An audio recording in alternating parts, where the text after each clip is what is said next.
और देश भर में कोरोना की तेज रफ्तार के बीच सीबीएसई बोर्ड एग्जाम रद्द करने की मांग को देखते हुए प्रधानमंत्री नरेंद्र मोदी ने शिक्षा मंत्री और संबंधित अधिकारियों के साथ बैठक की, जिसमें 10वीं की परीक्षा रद्द करने और 12वीं के एग्जाम स्थगित करने का फैसले का स्वागत हुआ है।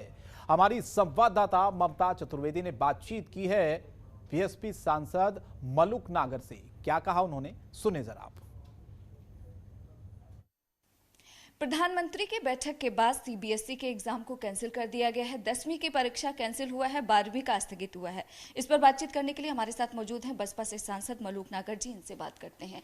प्रधानमंत्री की बैठक के बाद सीबीएसई की तरफ से एक बड़ा फैसला लिया गया है। तमाम विपक्षी दल भी मांग कर रहे थे कि सीबीएसई के एग्जाम को टाला जाए। आज कैंसिल कर दिया गया है 10वीं का एग्जाम। आपकी प्रतिक्रिया क्या है?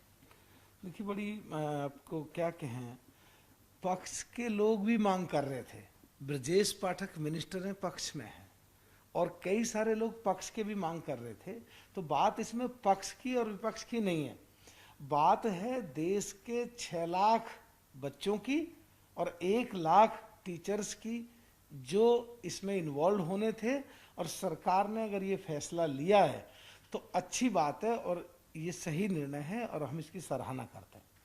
इसके अलावा बीजेपी सांसद ने यह मांग की है चुनाव आयोग से कि यूपी में जो पंचायत चुनाव है वो टाला जाना चाहिए। क्या बसपा को लगता है कि जिस तरीके से कोरोना संक्रमण फैल रहा है, पंचायत चुनाव टालने की जरूरत है? देखिए, आप किसी प्रदेश की और किसी पार्टी की बात करते हैं तो मुझे लगता है ये देश के हित में नहीं है। बात बसपा की नहीं है, बात सपा की नहीं है, बात कांग्रेस की नहीं है, बात भाजपा की नहीं है। बात है पूरे देश की, बात है देश के लोगों की जान बचाने की, और बात है 5 प्रदेशों में जो देश में एमएलए के चुनाव हो रहे हैं उनके बारे में सोचने की। उसके बाद में आती है उत्तर प्रदेश के जो चुनाव हो रहे हैं जिला पंचायत के, उनके बारे में। इसमें 5 प्रदेश जहां एमएलए के चुनाव हो रहे हैं उन प्रदेश सरकारों को, और उत्तर प्रदेश में जहां पे पंचायत राज के चुनाव हो रहे हैं उनको, और भारत सरकार को और चुनाव आयोग को, सबको आपस में एक बैठक करनी चाहिए और तालमेल बैठा करके कलेक्टिव एक डिसीजन होना चाहिए जो देश के हित में हो, जो देश की लोगों की जान बचाने के हित में हो।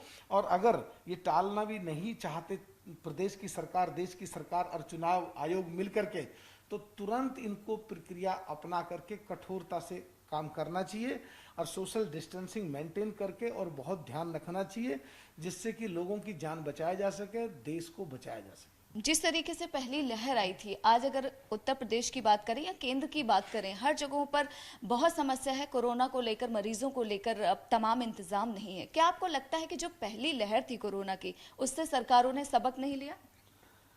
देखिए, कोई भी चीज़ बहुत आसान है, किसी में भी कमी निकालनी, चाहे वो आप पत्रकारों के द्वारा हो, चाहे हम विपक्ष के नेताओं के द्वारा हो।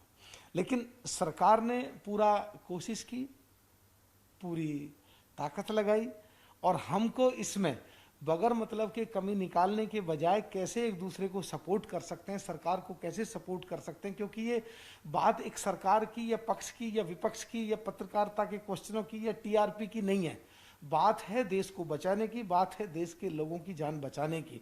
तो सरकार को चाहिए कि किसी भी कीमत पे ज़्यादा से ज़्यादा प्रोडक्शन वैक्सीन की करवाए और अस्पतालों को ज़्यादा से ज़्यादा अब कोरोना के लिए तैयार करें, जिससे टीकाकरण ज़्यादा हो सके और कुछ बीमार जो हैं उनको प्रॉपर इलाज हो सके। वक्त देने के लिए शुक्रिया। कैमरा पर्सन शेरा सिंह के साथ ममता चतुर्वेदी, जनतंत्र टीवी, दिल्ली। खबरों के निष्पक्ष विश्लेषण के लिए सब्सक्राइब करें Jantantra TV and press the bell icon. Never miss any update.